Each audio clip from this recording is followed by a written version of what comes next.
invading his enemies, exterminating entire groups of people, getting rid of his adversaries.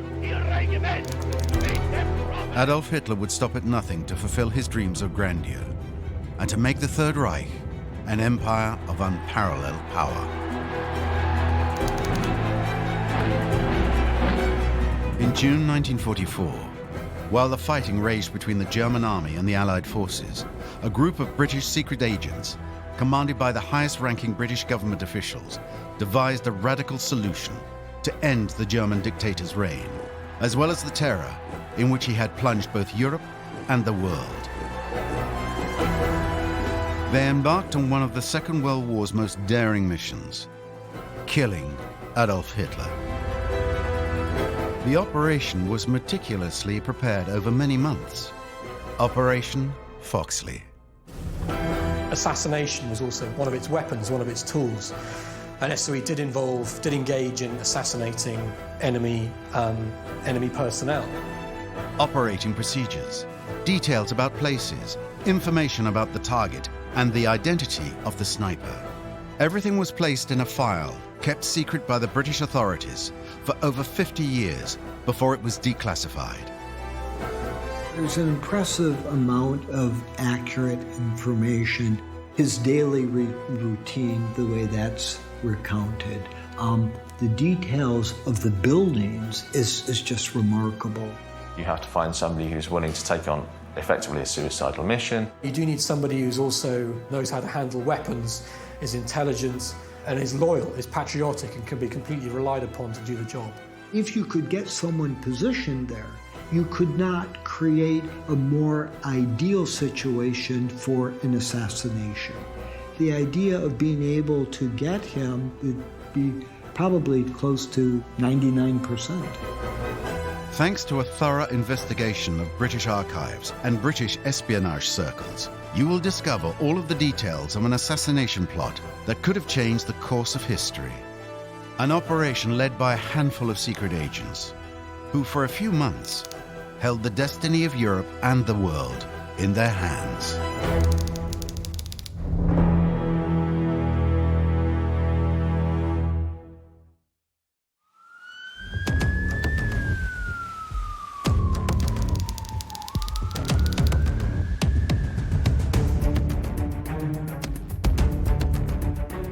Among the 11 million documents carefully kept in the National Archives in London are the remnants of Great Britain's entire history. Some documents date back to the 11th century, and all the country's archives are here, in these long corridors lined with an infinite number of shelves.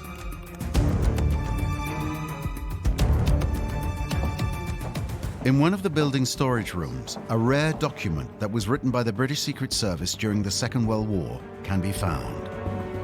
It's a document that remained completely unknown for more than 50 years. Its name, Operation Foxley. Its 122 pages were typed with a typewriter in 1944 and have yellowed with time. Inside, there are maps, plans, drawings, aerial photos. This file contains all the information gathered by British agents in order to accomplish their mission: assassinating Adolf Hitler. Behind the plot, whose existence remained secret for more than 50 years, the SOE, the British Special Operations Executive, created in 1940 and dismantled in 1946.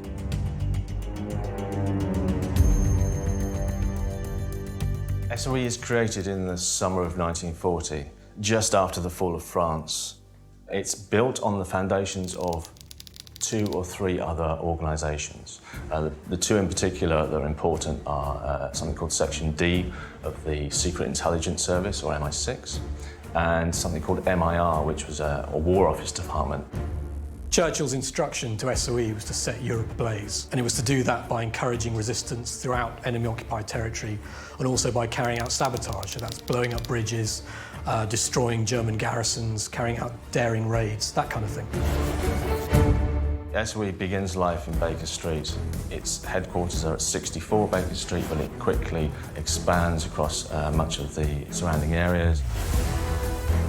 Under the supervision of its director and board, the SOE was organized into several boards, groups, departments, and sections. Each section handled a geographic area. For example, sections F and RF were in charge of France, section X of Germany and Austria.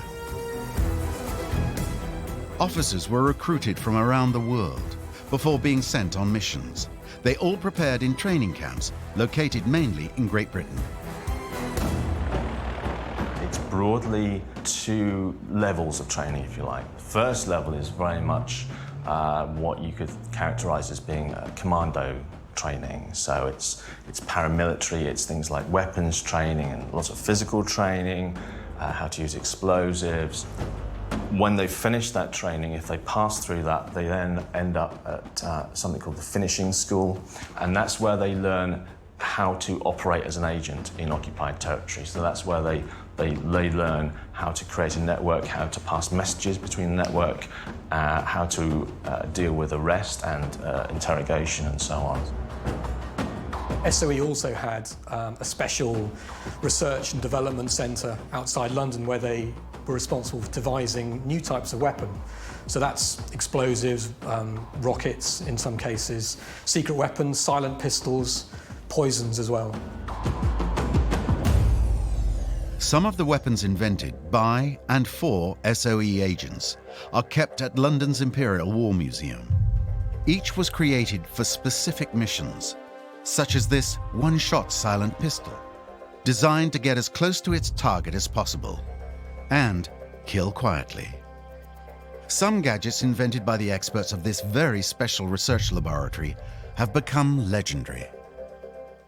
It just looks like a cylinder, but it is a gun which goes up the agent's sleeve. So using this loop at the top, this was fixed to a rubberized lanyard which would go around the agent's shoulder or neck, and he could suspend this weapon in the sleeve of a coat and drop it down when he wanted to shoot it. It's a one-shot weapon, really. You fire it and then you let go of it so the rubberized cord pulls it up into your sleeve. It looks like a fountain pen, but inside it you could load it with a .38 caliber cartridge which contained tear gas, and this was issued to agents in the hope that they might be able to use it to escape if they were captured by disorientating or surprising their captors. You place the cartridge in and you could cock the weapon by pulling back this plunger at the end, and then when you wanted to fire it, you needed to press this button. The existence of these weapons and their perfectly suited design prove one thing: SOE agents were trained to kill. Assassination was also one of its weapons, one of its tools. And SOE did engage in assassinating enemy personnel. Yet, during the war's early years, assassinating Adolf Hitler was not the SOE's priority. To find Operation Foxley's beginnings, we must go back to June 20th, 1944. That day, the SOE received a telegram from Algiers. Its sender, an agent stationed in Algeria, passed on information received from a reliable source indicating that the resistance was planning to kill Adolf Hitler. At the end of the telegram, the sender clearly asks his bosses if the SOE should be involved in this project. Before matter can be taken further, we require highest level decision. In the meantime, planning proceeds with MAF, but in view of urgency, most immediate reply required. The source was a French colonel. We don't know who he was, we've never found out his identity, but he provided intelligence that Hitler was hiding in a chateau in Perpignan. In another telegram dated June 22nd, the source even indicates his plan for the attack. He suggests the chateau should be bombed quickly as Hitler is due to leave on Saturday, June 24th. The information was then immediately transmitted to Major General Colin Gubbins, the director of the SOE. Confronted with a plan that could have such an impact on the war, Gubbins decided to refer it immediately to General Hastings Ismay, military advisor to Winston Churchill, Britain's Prime Minister. It may be argued that to kill Hitler would turn him in the eyes of the Germans into a martyr. On the other hand, I feel that his removal would certainly shorten the war considerably.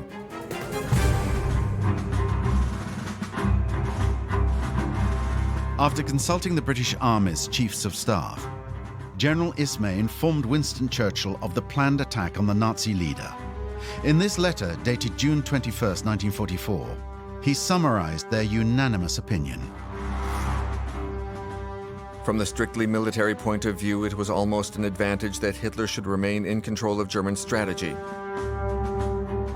But on the wider point of view, the sooner he was got out of the way, the better. Churchill's specific position on this assassination plot was not disclosed in the telegram exchange. But it is certain that the British Prime Minister agreed to let his agents work on the project. Churchill was very interested in strategy, tactics and the military. He thought and knew from experience that you win wars on the battlefield, you defeat the enemy on the battlefield, not by removing individual figures. It's significant that the plan went up to him in 1944, but Churchill doesn't intervene. He doesn't say, OK, we're not doing that. He lets the plan run.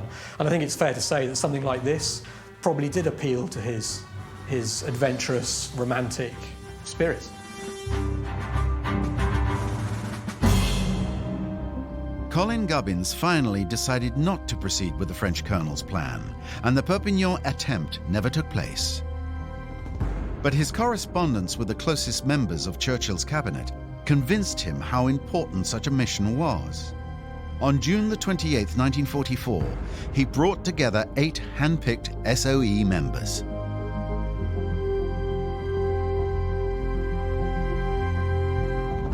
Among them were Air Vice Marshal Ritchie, SOE Air Operations Advisor, and Lieutenant Colonel Thornley, head of Section X, which oversaw operations in the German territory.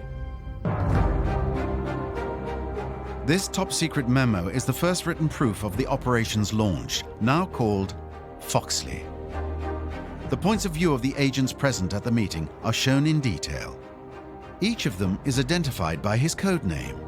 CD for Colin Gubbins, Director of the SOE, X for Lieutenant Colonel Thornley, and ADA for Air Vice Marshal Ritchie. In this memo, it seems clear that the participants disagreed. Thornley was particularly against launching the operation. X said that personally he was opposed to Foxley, as he believed the German strategy and their conduct of the war might be improved if Foxley were successful. Ritchie is very pro-assassination, he's very pro-Foxley, he really wants to go with this. But what's interesting is that they tend to go with Ritchie, even though Thornley is, he's a German expert, but he's also a younger man, he's a junior ranking officer. On the other hand, you have Ritchie, who doesn't know much about Germany, but he's a high-ranking officer and he's quite senior in the staff. The meeting's minutes make it clear that Ritchie was ready to take action and plan the German dictator's assassination. It was essential to obtain as soon as possible all the available intelligence, including whereabouts, movements, the immediate entourage, etc. Despite Thornley's reluctance, the preliminary investigation into assassinating Adolf Hitler was entrusted to an SOE official, whose code name was LBX. He was Major H.B. Court. His name appears in some telegrams in the Foxley file, but the British Secret Service never published a photograph of this agent.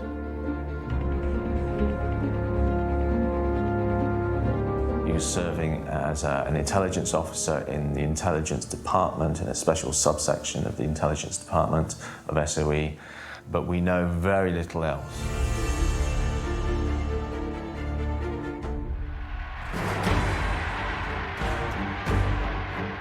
The first question LBX had to answer was where to carry out the mission. Between his visits all over Europe, his public appearances and his stays in his many headquarters in Germany, Hitler was in constant movement. Above all, he was known for being virtually untouchable.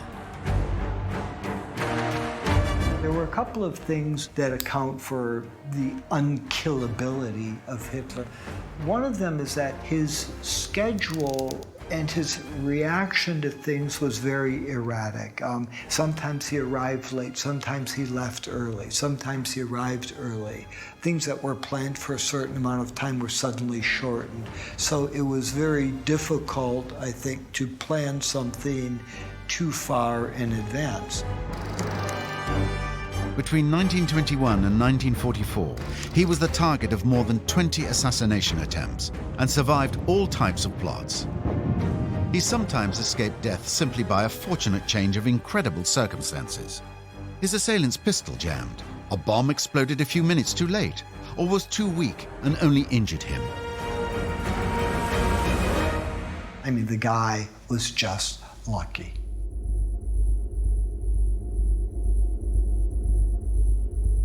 Though Hitler claimed to be immortal, he was not ready to trust that his luck would hold. For his protection, he surrounded himself with a security detail specially trained to thwart attacks. I mean, Hitler's security system began in the early 1920s with these stormtroopers, and they were basically, during these beer hall speeches, he had this contingent of ruffians who would take care of him.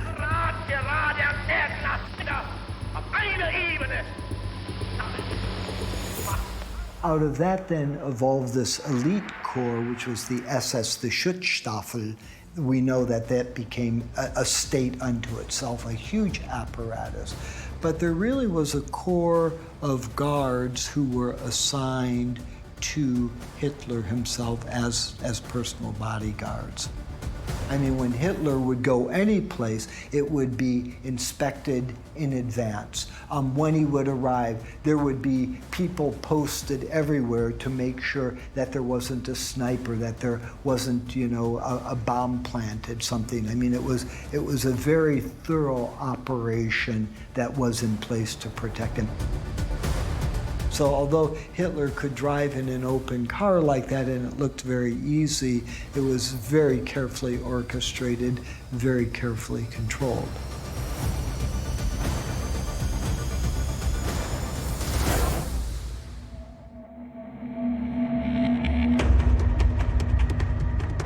To kill Hitler, SOE agents decided to focus their efforts on Bavaria and southern Germany, specifically on the Obersalzberg mountain. Hitler had built his house, the Berghof, there, and it was where he regularly spent time with his mistress, Eva Braun. Starting in the 1930s, the area had been transformed into a gigantic, highly secure compound. Adolf Hitler once said, "I spent my most pleasant times here and conceived my great ideas." I mean, this was the place of reference for him. So he spent, in fact, as little time in Berlin as he could.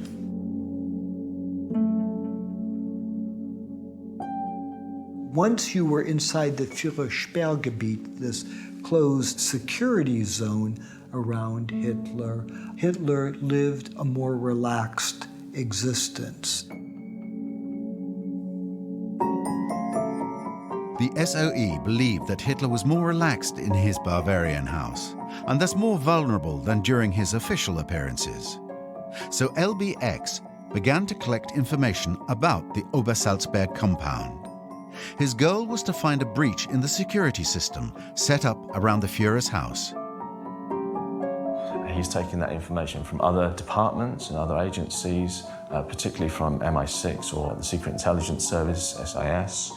He's getting information from pre-war press reports, but also from prisoners of war. This photo, for example, shows a German soldier standing a few meters from Hitler as he inspected the troops. Above him, the letters PW for prisoner of war indicate that this soldier was taken prisoner by the English after being stationed at the Berghof. This was apparently a valuable source of information for SOE officials. The intelligence data collect took various forms. So some of it was climate, topography of areas that the operation could take place. So, for example, in the Obersalzberg, they were interested in the terrain. How hard would that be? How can you move people around in the terrain?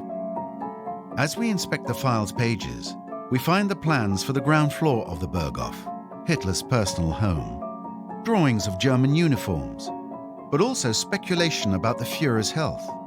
It's a colossal amount of information, with some extremely precise details. The fog machine there that could envelop the entire mountain, in fog. They knew about the bunkers that existed and even the location of his personal bunker, which was there. There's an impressive amount of accurate information. His daily routine, the way that's recounted. The details of the buildings is just remarkable. LBX's investigation was certainly meticulous, but it relied on information that was sometimes obsolete, lacking in precision, or even totally wrong.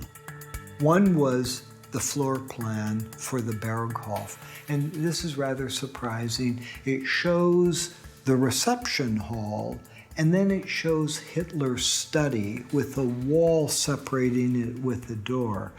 The study was one floor up. The reception area was completely open, and the British intelligence should have known this because Chamberlain was in that room. There were public photographs of what the space looked like.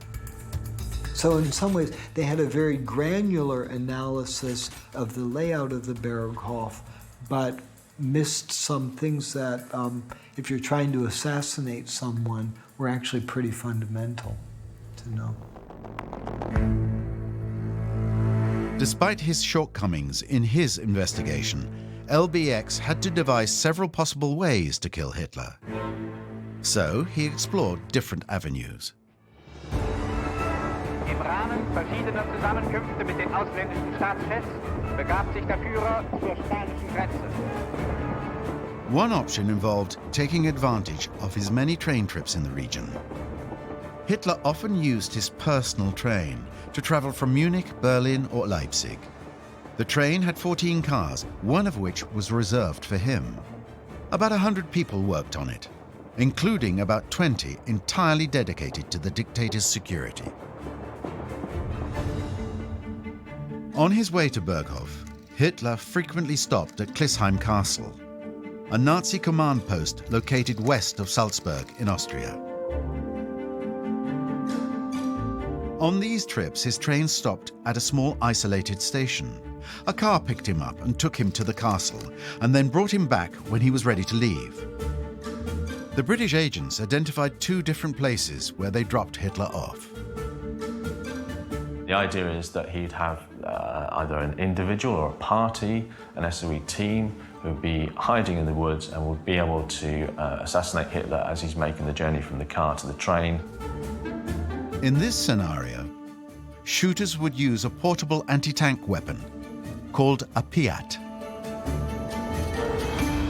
This weapon, which was replaced by the bazooka after the war, had been used by British soldiers since April 1943. Although designed to have a maximum range of 300 meters, in fact, the weapon was only considered effective on targets just 100 meters away. Extremely cumbersome, it had to be operated by 2 soldiers, and its firing rate of 2 shots per minute made it very impractical in a combat zone. The kinds of weapons they're using, particularly with Piat, this very crude, it's not a precision weapon. It would be very difficult to hit a target, certainly at 250 or 300 meters with a weapon like that. The weapon's lack of precision made the operation very iffy. So the option of attacking Hitler on his way back from Clisheim Castle was abandoned by the SOE.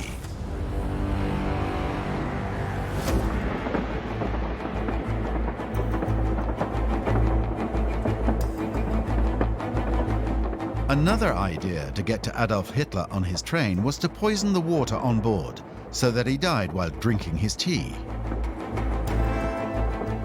British agents managed to obtain an extremely precise plan of the 5th train car where the dictator took his meals. Here you can see the location of the cupboards, tables, lamps, wine cellar, and kitchen. The plan also shows the tank for the potable water used for cooking. Located above a sliding door, this 100-litre tank was filled from the top, but this option involved several unknowns. You have the problem of actually getting in the water supply. We know that a number of French women were employed to clean the train, so maybe there was a possibility to infiltrate it that way, but it's not clear. How would you infiltrate this working party? How would you actually get on top of the train to do it, and so on? They had to presume that Hitler, for example, was using the train's water to eat and to drink, when really he was more likely to perhaps have bottled water, and that's much more hard to target. This is sealed bottles of water. How SOE hoped to get poison inside a sealed bottle of water is perhaps harder to imagine. Employing an anti-tank weapon, poisoning. The Foxley file reveals a long list of plots to assassinate Hitler on his train. Some of the options do not seem well thought out, such as derailing the Führer's train. The most favorable point for derailing and destroying Hitler's train is a tunnel. In Germany, not only is the track itself relatively free from military patrols, but neither bridges nor tunnels are so heavily guarded as in the occupied territory. A sabotage party disguised as Bonpolizei with one member in Mufti as Gestapo man, and should be able to take over, lay their charges, and destroy the train in the tunnel. Some of LBX's other proposals even seem completely crazy. An attempt might also be made to derail the train as it passed through a station by throwing under its wheels a suitcase filled with explosive. For this, the train would have to be passing on a track adjacent to the platform on which the operative was standing, and the operative be prepared to take the consequences.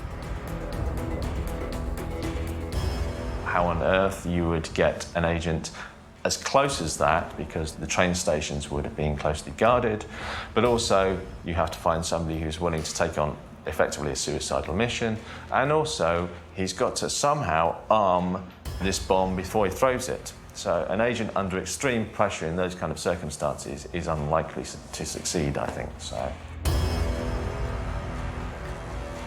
There were so many different elements, so many complications, and as I say, even the unpredictability of Hitler's scheduling, the itinerary, so many elements, so many security-related issues that if I would not have bet on that happening.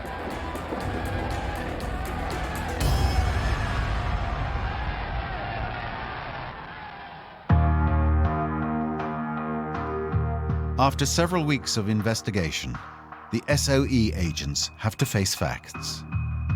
Their plots to kill Hitler on his train are unconvincing. They begin to favor a second way: killing the Führer while he's staying at his Berghof home.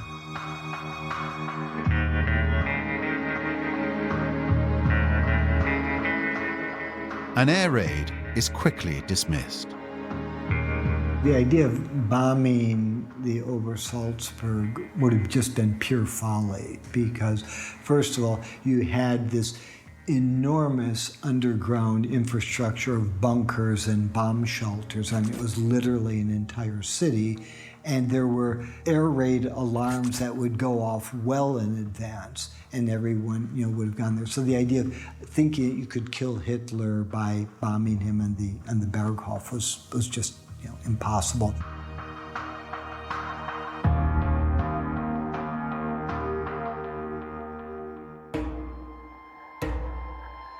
The SOE concentrated on what seemed to be Hitler's only vulnerability: the moment he completely let his guard down. His morning walk between his Berghof and the small tea room located a few hundred meters below. According to local SOE sources, this country stroll was something of a ritual for the dictator. Thus, from the middle of March 1944, before which date the snow was too thick, Hitler went to the tea house nearly every day.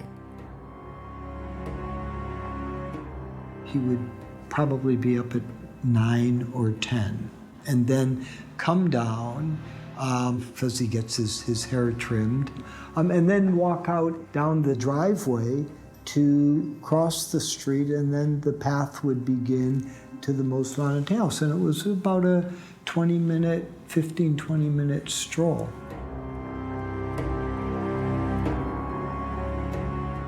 Hitler wanted this private, reflective time for himself. He wanted to feel free. Most of the photographs show him accompanied by a couple of his intimate associates. They would walk along, but there's never a gaggle of SS men, with him. They were supposed to always keep at a distance and be invisible to him, because he just wanted that sense of freedom. It was, I think, literally the one place in the world where he had that sense of freedom and openness. So LBX focused much of his research on this 2-kilometer, 20-minute walk. And the idea here was to shoot him with a sniper or 2 snipers. Now, to get people in, to get agents into Germany would be very, very difficult. This is southern Germany, so perhaps they could be infiltrated overland, perhaps from Austria, perhaps from Switzerland, perhaps from other countries surrounding Germany. Another option would be to drop them in directly by parachute.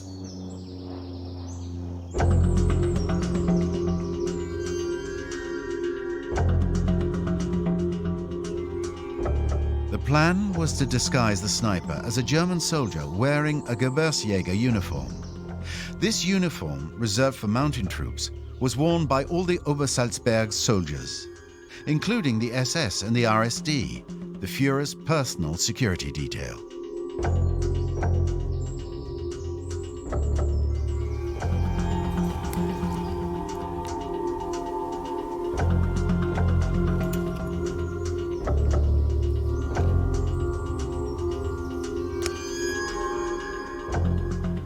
The weapon selected to assassinate Hitler had to be part of the German army's arsenal.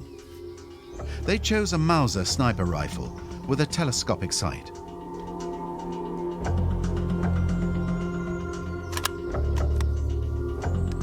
The officer would also be equipped with hand grenades to defend himself in the event he needed to escape. Once in position, the sniper needed to follow the path that the SOE agents had carefully plotted. Approach. From the Lerosbach through the woods to the wire fence near the point at which the concrete bypass cuts the route followed by Hitler in his walk.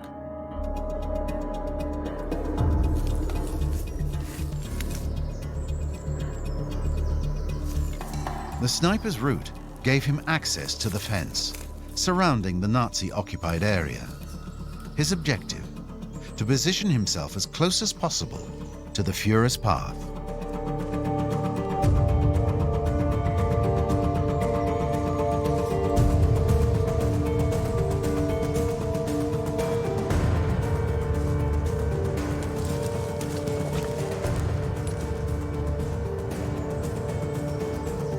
From this point on, the timing was tight.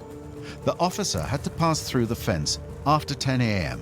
to avoid the RSD patrol that preceded Adolf Hitler during his walk. LBX had carefully gathered information about this fence: height, size, and the distance between the poles. Mesh wire 200 to 220 centimeters high. Steel tubes at intervals of 3 to 5 meters. 3 to 4 strands of barbed wire. So they planned for the agent to carry specially designed wire cutters to be able to cut a hole in the fence.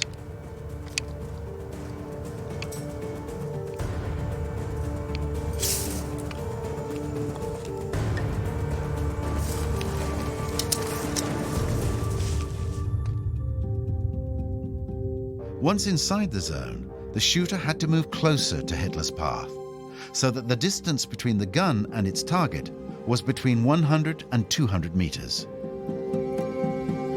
This is probably not the most perfect weapon for the job in terms of its accuracy.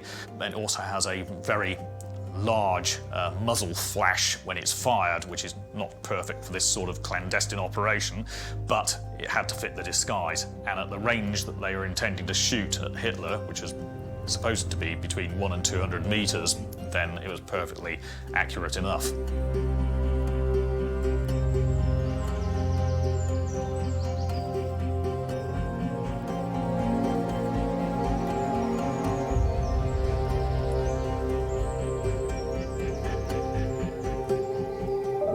Once the sniper was in position, the firing distance would be ideal. By the time his target approached slowly on the path, the British agent would have enough time to aim, fire, and kill Adolf Hitler.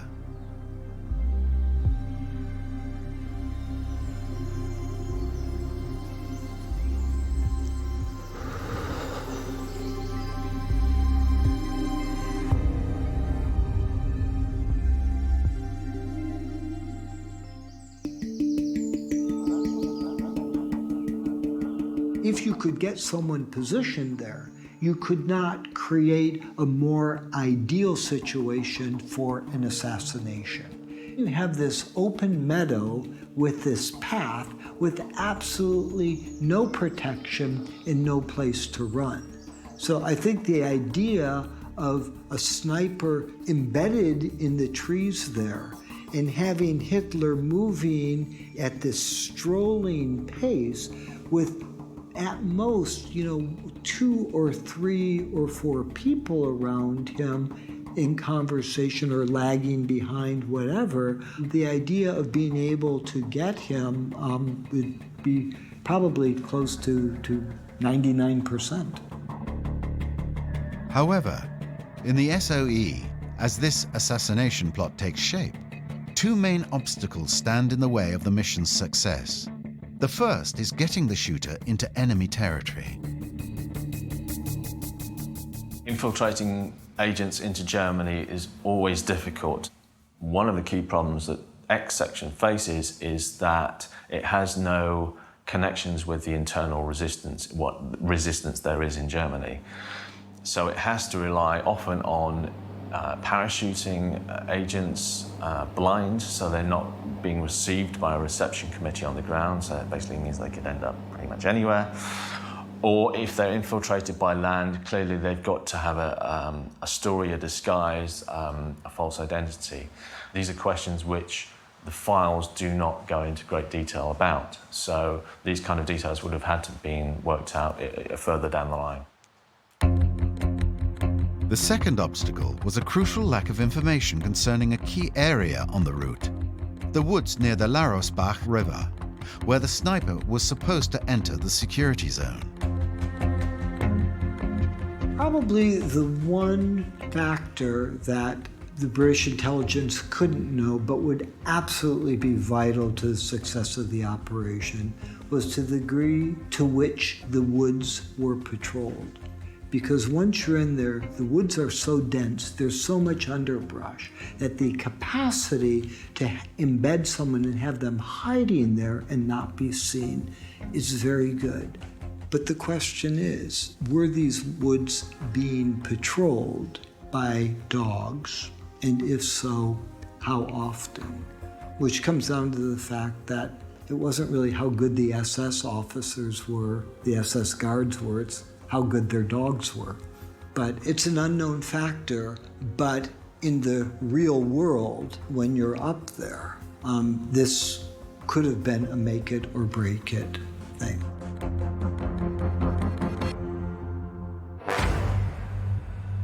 LBX knew that the sniper could fail. In the event the shooter missed his target or arrived too late, he imagined a plan B. He suggested that a second team of 2 agents hide in the woods near the tea room. They would take advantage of the diversion caused by the first sniper's attempt to attack Hitler in his car as he was evacuated from the tea room to the Berghof.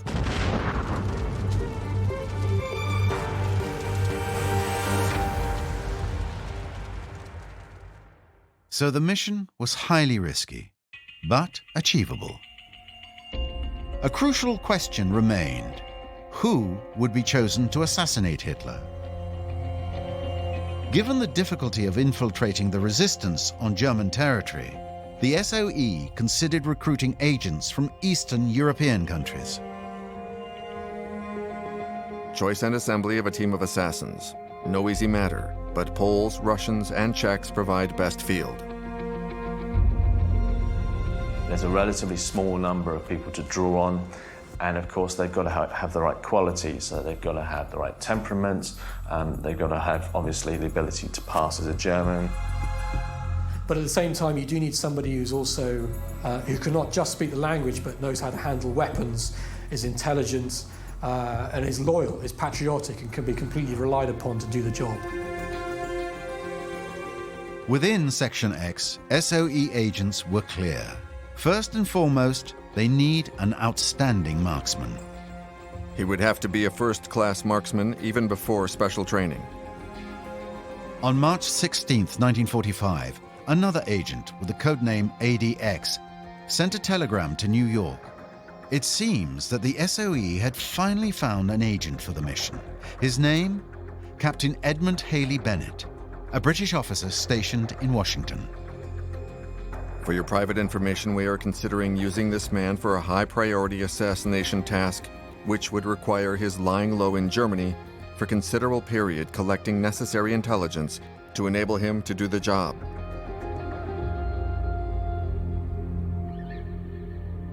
This document, written by an SOE analyst in 1945 and declassified in November 2014, is the information on Edmund Bennett concerning his potential recruitment.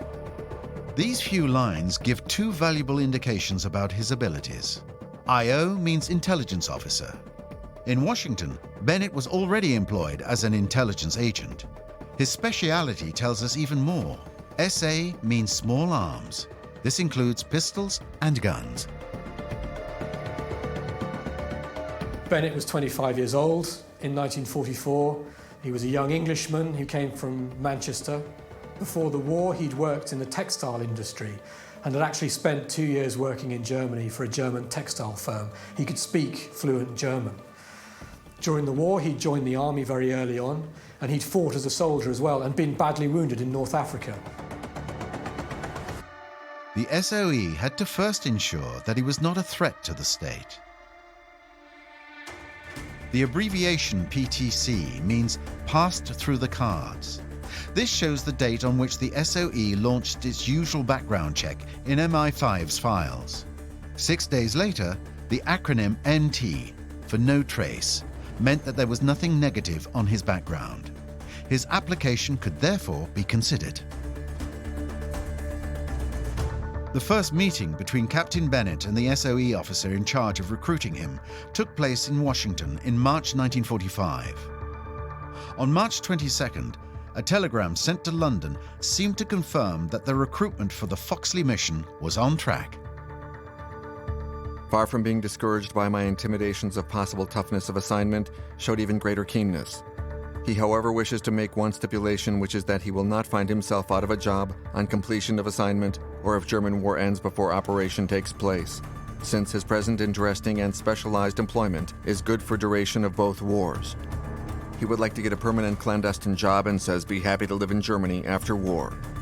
However, on March the 26th, 4 days after the telegram confirmed Bennett's interest, the SOE headquarters sent a final message to the United States to let their liaison officer know that in the end, the young Englishman would not be recruited for the mission. Under present circumstances, do not feel justified in applying for this officer.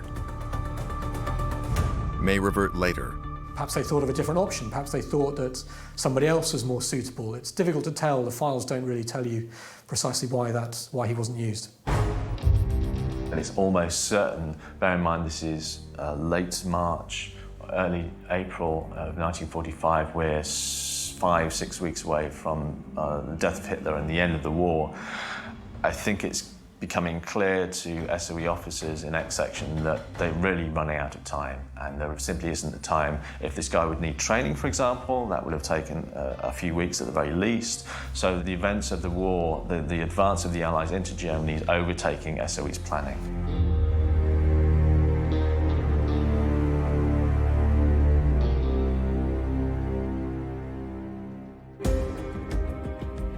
Among all the documents kept in the National Archives, the March 26, 1945 telegram indicating that Captain Bennett would not be recruited is one of the last records concerning Operation Foxley. At this time, Churchill was already convinced that the Allied victory over Nazi Germany was only a matter of time. In this context, the risks involved in assassinating Adolf Hitler outweighed the benefits for the British Army. By February of 1945, the game was over. I mean, they knew Nazi Germany had been defeated. It was a matter of time, and time meaning just a matter of months before it would be over. Churchill, though, was a believer of winning wars on the battlefield, so I think he probably thought it was important to defeat Germany comprehensively on the battlefield and see them defeated, that the German army was actually defeated. Not defeated because their commander had been removed, but actually shown to the German population to have been defeated on the battlefield, and that there was no way that the German army could have won. You understand the British deliberations on this, which is, we don't want to take out Hitler because he's such a disaster as a military ruler. We want him to bring Germany to the quickest end possible. The other deliberation being, we don't want to turn him into a martyr. Those are, I think, good considerations. But what they couldn't have known is that you had this entire machinery of the Holocaust killing as many people per day as they were. And imagine, had Hitler been assassinated in the summer of 1944, or even earlier, 1 million or even more humans would have been spared, from this catastrophe we call the Holocaust. On balance, would I have liked to have seen Operation Foxley go ahead? Absolutely. Better in 42 or even 41, but at least 44. By February of 45, frankly, it was irrelevant.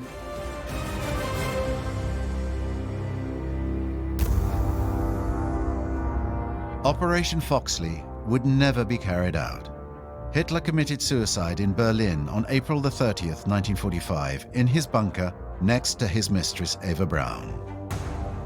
1 year after the Allied victory, the SOE was dismantled, and all the elements relating to the British plot to assassinate Adolf Hitler were classified top secret until the end of the 20th century. Even today, many mysteries remain concerning Operation Foxley. Who was Major H.B. Court, the analyst in charge of the investigation? Would Captain Bennett have managed to kill Hitler during his daily walk to the tea room? And above all, who made the decision to cancel the mission definitively? These questions will remain unanswered forever.